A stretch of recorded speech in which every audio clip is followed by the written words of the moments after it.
Hi guys, I'm filming from the car. See, I have time to waste right now because I'm parked in front of my daughter's school, and I said, you know what, let me just film this video right now because the way my life is, don't jam my car. So the way my life is now, any little opportunity I have, I grab it. So I said, let me grab this opportunity that I am sitting in the car doing nothing to film this video. So back to school, it is back to school season. People are starting to take their children back to school. Parents are starting to, hey, I look so weird, but Bikono, I'm sorry for the way this video is. Yay, do you know that I have not introduced myself? Hey Bikono, my name is nazor.ezeh, aka Utonwa Special. And I am coming back to you with another video. If you're seeing me for the first time, you're very welcome to my channel. Today we're talking about back to school. It's back to school season. People are taking their children back to school. Some new parents are enrolling their children for the first time in school. So this video is all about telling you, guiding you, giving you the questions, something like a guide of what to ask when you're looking for a school to enroll your child in. So I am here with a guide, the questions. These questions I'm going to, what I'm about to tell you is in no particular order, okay? But they are the main questions you should ask whenever you get to any school before you make your choice. All right. If this video is something you are interested in watching, stay tuned, okay? And I will be right back.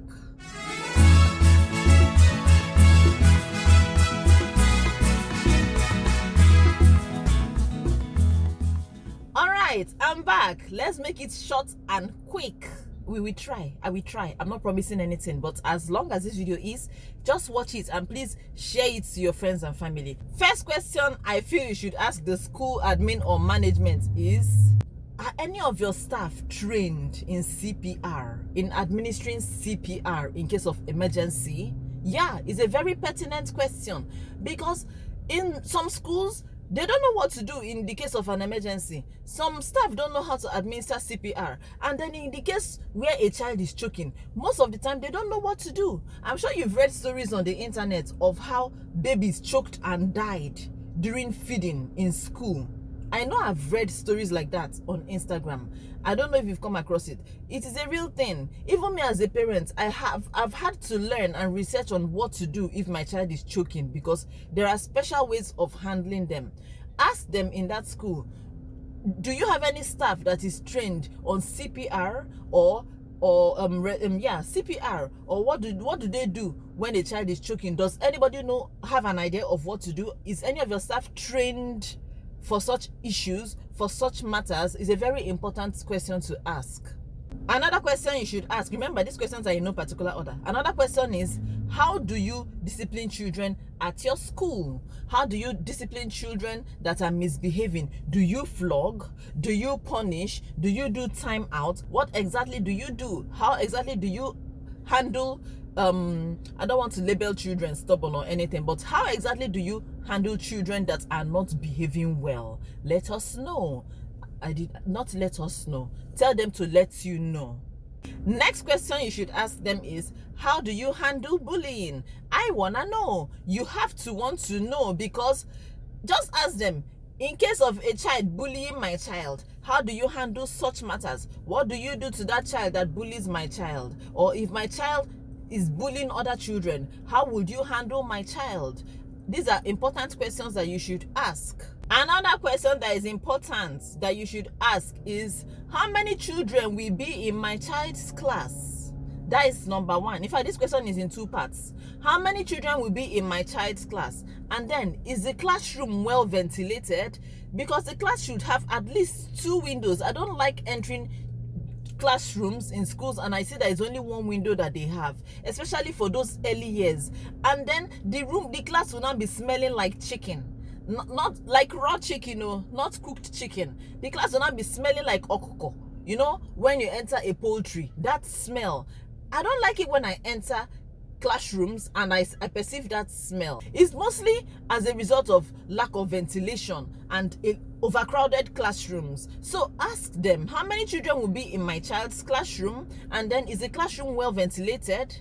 I even think that you as a parent should be able to go into that class to check, to see, to be sure that that class is well ventilated. Because I don't like cases where your child will come home smelling, or your child will come home and have heat rashes, smelling of heat, and your child will be sticky and all that because of humidity. Because you know the weather in Nigeria is really hot. That is for those of you in Nigeria. Yeah, so I think these are pertinent questions you need to ask. Another one is, how many teachers will be in my child's class? How many teachers are assigned to my child's class? Yeah, because some classes used to have 2 teachers and a caregiver, or 1 teacher and a caregiver. The teacher, see, it's a red flag if the teacher is also the caregiver. If the teacher doubles as a caregiver, no.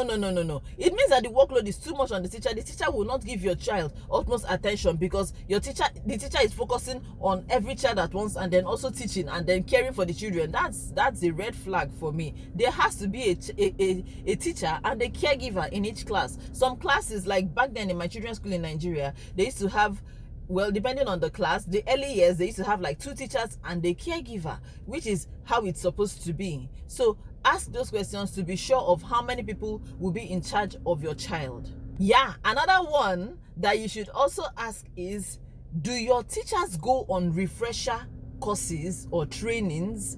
It is very important to know that, because it is sad that some schools don't send their teachers on all those refresher courses and trainings.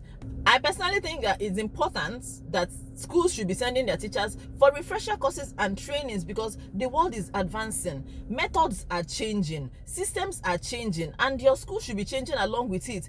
There are some schools that don't do that. They don't send their teachers on refresher courses. They don't send them on refresher trainings. And then they keep on teaching the same thing over and over and over. They don't change their methods. When new methods come out, they are not aware of these things. They keep on using old methods when there are new ways you can easily teach children and impart knowledge into these children. So it's important that schools find out if your child's school occasionally sends their teachers on refresher courses and trainings. My children's school back then in Nigeria used to do that. I remember then sometimes the owner of the school would send her teachers all the way to Lekki. Expensive trainings. Yeah, she used to do that. And I used to commend her a lot for that, because it meant a lot. It meant a lot. It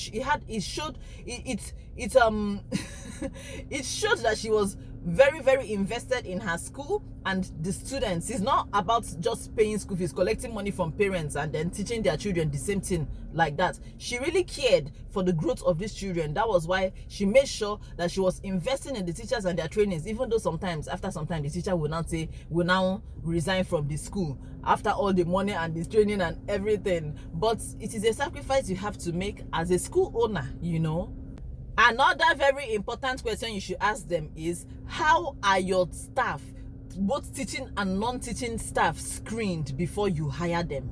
Do you sabi them reach house? Do you do background check on, like, background or security check on your staff, both teaching and non-teaching staff? It's very important that you know these things for the security of your children. So you should ask those questions. Ask them. It's very, very important.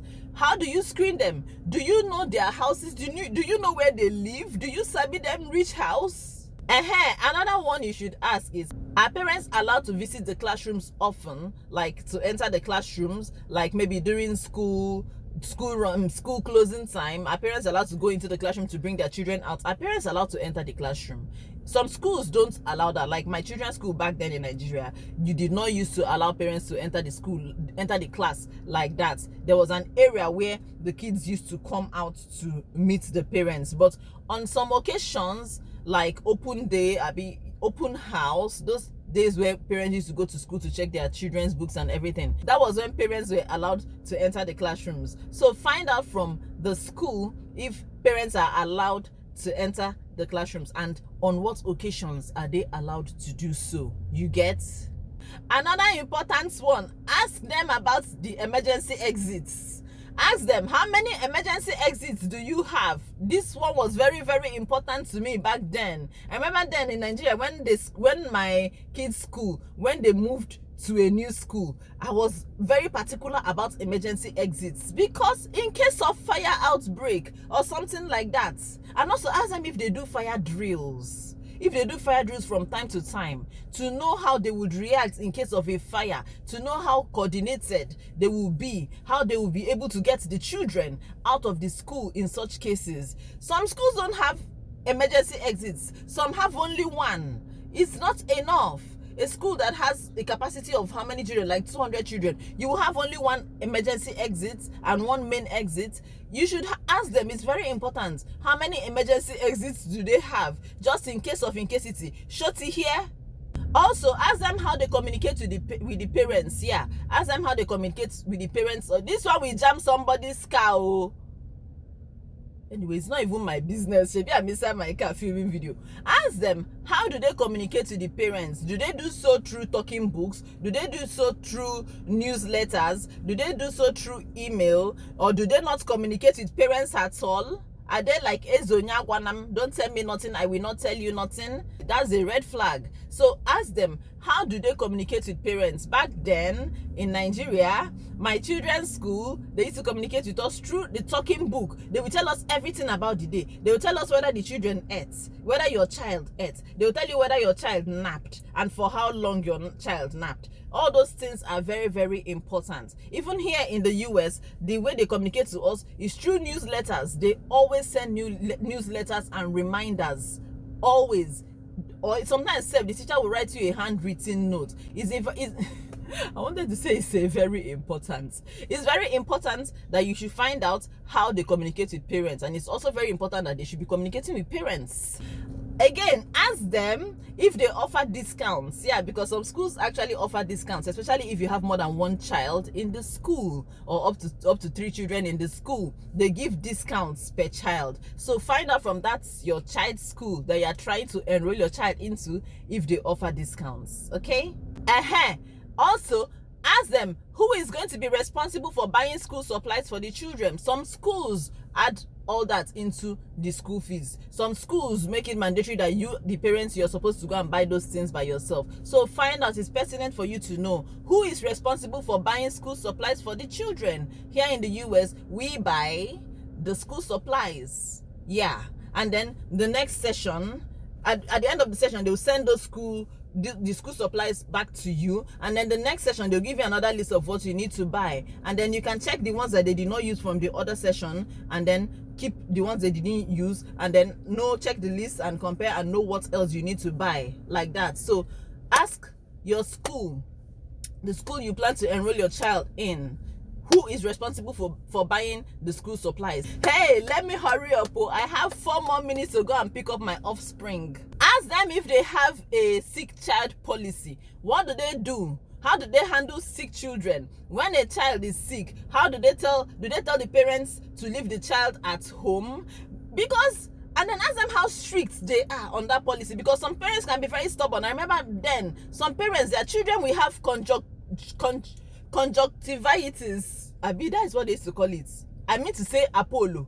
And they will send the children to school with Apollo to come and infect other children. And some schools will not want to offend the parents by sending the child back home, because some parents don't used to hear word. So ask the school, are they strict when it comes to sick child policies? When is the child required to stay at home? When can the child be allowed to come to school? Do you have a sick bay? Do you have a nurse in school? How do you handle sick children? Ask them if they will also agree to administer medicine to your child if your child needs to go to school, or if your child is recovering and and you take your child to school. Will they be able to administer medication to your child on your behalf? Some schools insist that they don't do that. So it's important for you to find out all these things. Find out if they have a sign-in and sign-out sheet.